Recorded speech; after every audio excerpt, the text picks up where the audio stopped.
Founders Space, Mentors and Masters. I'm Captain Hoff, CEO of Founders Space, the leading global startup accelerator.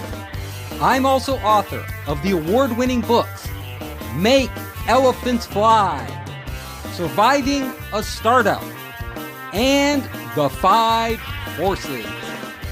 Hello, today I am with Klevit, and we are going to talk about systematizing your business. Addie, welcome to the show.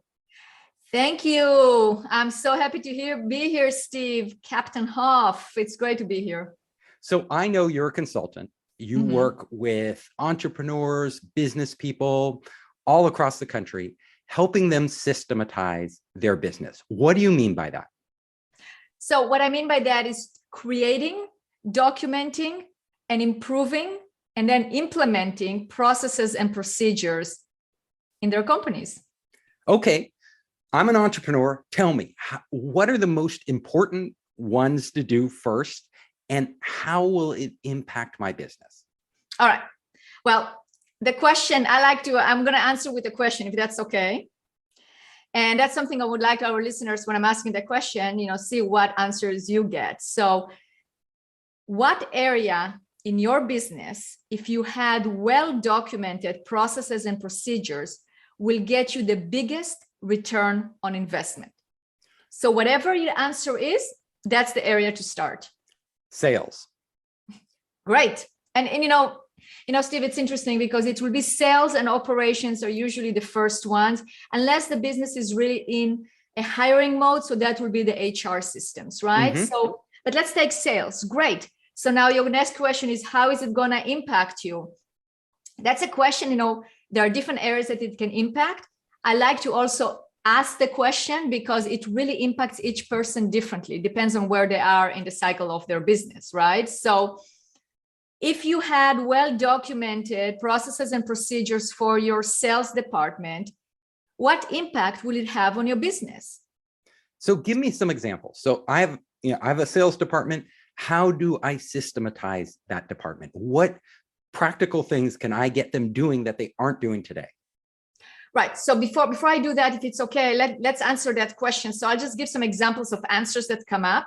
So it can be, depends on where you are on what phase you are in the business. So let's say you are hiring new salespeople. Let's say you're a construction company, you're hiring estimators, or you are a technology company and you are hiring salespeople. So one of the benefits will be to make sure that there is consistency, that everyone is doing it the same way. Let's say you are about to sell your business. If you had well-documented processes and procedures on your sales, then that tribal knowledge, that hard-won knowledge is not just going to go away, but it's going to be documented, and it's something that then you can pass on to the next owner, right? So that can be an example of the benefits. I can see this. So if I have my salespeople, we have a script that they all use to sell. We're always improving the script. It's like a living script. We're making it better and better. So everybody's contributing to it. I onboard a new salesperson. That person, everything's documented. Like all the best practices are there. They can get up to speed much faster. That makes productivity much higher. Right. And you're creative.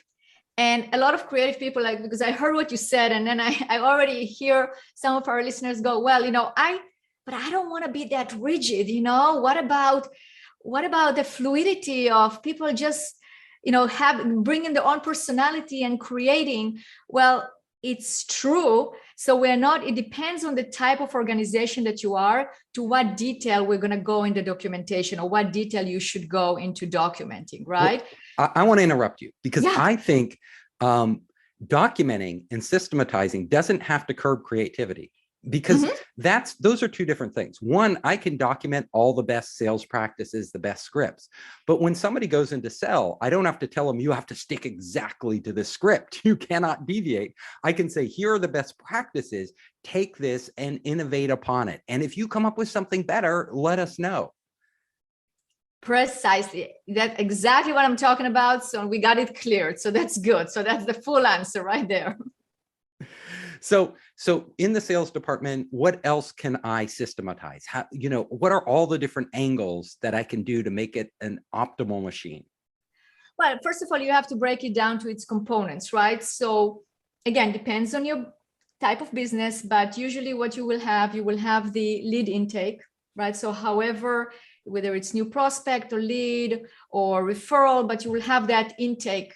How do you actually communicate to a new lead? Where do you keep it, etc.? So the lead intake part. Then there will be the qualification of the lead. You should, if you don't have it, you should qualify it, because otherwise you're getting inundated with.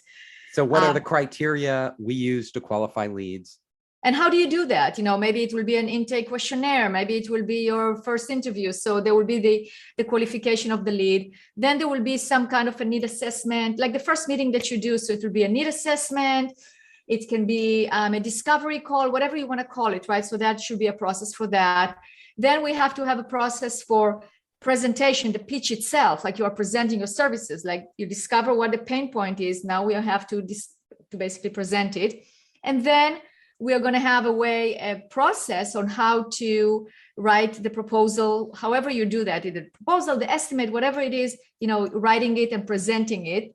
And then, of course, there should be the follow-up, because that's very important, because that's really, you will have to have the closing. So if you want to document your closing technique on how you do that, and then the follow-up. So those will be the different parts of a sales process. And then when we have that, then we can take a look and see what other systems, so what automation you can use in order to simplify the process, in order to make sure the process is bulletproof, in order to make sure that it helps you and you're saving time. So that's where the optimization comes in. And so do you recommend certain CRM software or other solutions? It really, it's again, I'm answering, it depends, but it's really, I'm familiar with many CRMs. I am not attached to any one of those. I can recommend, depends on the business, what they need, but I would definitely recommend a CRM, because you can't really run a sales department without a CRM. You can't do the follow-up. You will lose sales. The CRM is an integral part of the sales process. Yeah. Okay. So but you're pretty agnostic as to which one. Very agnostic. Yeah. I'm not yeah. So let's talk about other areas of the business that you can systematize, and let's talk about some that people wouldn't ordinarily think of. All right, so let's talk about hiring. That can be one. I don't know if people, maybe they already thought about it, but there are also systems that help you in terms of the hiring. Onboarding is a very important one. So systematizing the hiring in terms of how do you interview, like how do you post, how do you interview, how do you make a decision? But there are systems there as well that can help. So one of my clients actually introduced me to a software where you can asynchronically do the interview. So that's a great way of actually creating and automating your interview process, right? And another one that is a really good one is create the questions ahead of time, and you can send a questionnaire to the applicant so they can answer it ahead of time. Have them do a video so you can see, even a 2-minute video, like the one I told you about, the asynchronic video. That's for the entire interview, but you can also, let's say you are hiring for a salesperson, have them do a 1.5 or 2-minute video so they can answer, they can send you, instead of sending just a resume, send it like that, so you can see how they interact. So those are little ideas that you can make it part of your process to make it more efficient. That's a great idea. Do a lot of people do the video? More and more. At least people I work with, because that's what I recommend. But, I with one of my clients, we actually tried that, to do interviews asynchronically. I think it's called Spark Hire. That's one of them. You can also do it with any soft, like the Go Tolstoy, which is a new one I just discovered that another client is using. You can actually go back and forth. And, it takes discipline, because what happens is that you have applicants coming at you, and you go, well, maybe I should go interview them in person. But if you discipline yourself to really listen to all the questions and observe the applicant, observe what they say, see if it's a good fit or not, then you're actually saving time on scheduling interview, and you're during your busy day, and you're also saving on people not showing up for interviews, etc. So that's a great advice, because everybody thinks we have to do these Zoom calls. It has to be synchronous. We all have to schedule it, and our schedules get really full, and it just takes a lot of time out of your day. Now, doing things asynchronously in general tends to be more efficient because you can do it when you have downtime. You can schedule it. You can do a whole bunch at once, like go through a whole bunch of videos if you get a bunch of videos. I like that idea. And you can probably apply that to other parts of the business too. For sure, internal communication. I mean, we all. I mean, the area that is definitely a time sucker is meetings, right? I mean, we do meetings. And now on Zoom. Okay, let's have a Zoom call, and then which is kind of like, then the whole day is like 10 hours of Zoom calls, and you're zoomed out at the end of the day, right? Or whatever platform you're using. So, I think that really communicating that way asynchronously. I mean, I just before this then podcast, you could also share the interviews with different employees with other people in the company. They don't have to schedule a separate interview. They can actually look at the questions you asked and look at the responses and have their own opinion on whether this person is good or not. Right. Yeah, but that's on hiring, but even not on hiring, even just internal meetings. Like right now, before the podcast, as an example, I have a client that he slacked me a voice message on. Obviously, it was on Slack because he slacked it. So it's basically a voice message on Slack, and I responded back. So it was kind of like a back and forth. I heard his voice. I heard what he had to say. He heard mine. It was like we had a conversation, but instead of all the other things that go around, it was just very much to the point. Yes. And it also gives you time to respond to things, because when you're in a synchronous meeting, when that's how you systematize it through synchronous, you often don't have the data. Like they'll ask you a question and you'll be like, well, I don't know, I've got to go look that up. But if it's asynchronous, you can actually go off, do all that work, come back with the answer that they were asking the question for. So again, you don't have to have a whole meeting to get to a simple answer. So that's a really good point. And and on that, I just want to say something on that in terms of you asked me about systems and what people might not have thought about.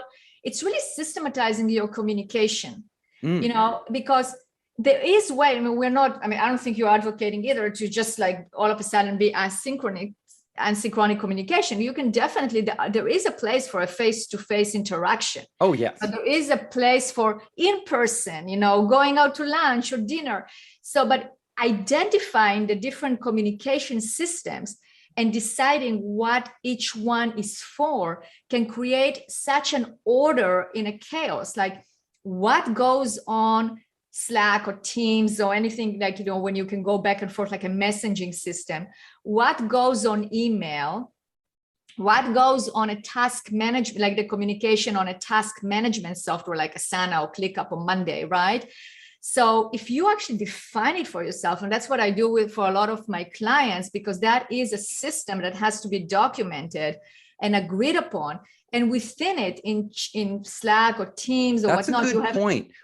It's a really good point that I think a lot of people don't think about. I mean, we all use these platforms, but we may not be using the right platform for the right task or the right channel of communication.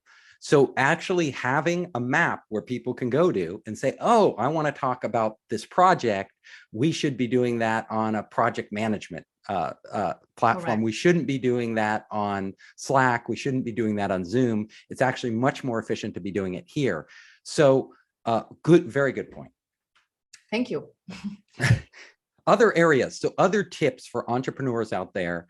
They're thinking, I want to be more efficient. I want to have better communication, better collaboration. What systems should they be thinking about? They should be thinking whatever system, they should be thinking also how to implement it, right? And I really want to make sure we touch on it, because you can we can create a great system for communication, for hiring, for sales, for anything that you want. But if it's not being used, then there is no point in even looking at it, right? So what I would recommend is using a system to document the processes and procedures. And we always do that. We don't just document it in a Word document or a Google Doc that sits in a folder somewhere. We actually use platforms that are specifically for process documentation. Tell me those. Yeah. Sweet Process, Trenual, Whale, which is usewell.io. There are different platforms. and I know them in and out. And then according to whomever the company is, like I would recommend which one to use. Or if the client wants to use their own, that's totally fine. But you have to use those systems because it allows for collaboration, easy to maintain and easy to write, and everything looks the same. So you don't have like a piece of, I say piece of paper, but let's say a Word document that somebody just wrote a few lines there. Here, it all looks the same. If it is designed correctly and organized correctly from the beginning, it's very easy to find. They all have great search functionalities. So you have the capability to search what you want. So basically you're saying you pick a platform, you have all your system documentation for your entire company on one platform. Correct. Okay. And so that's one thing. And then, so it's accessibility. You make it accessible for people, so then they will use it.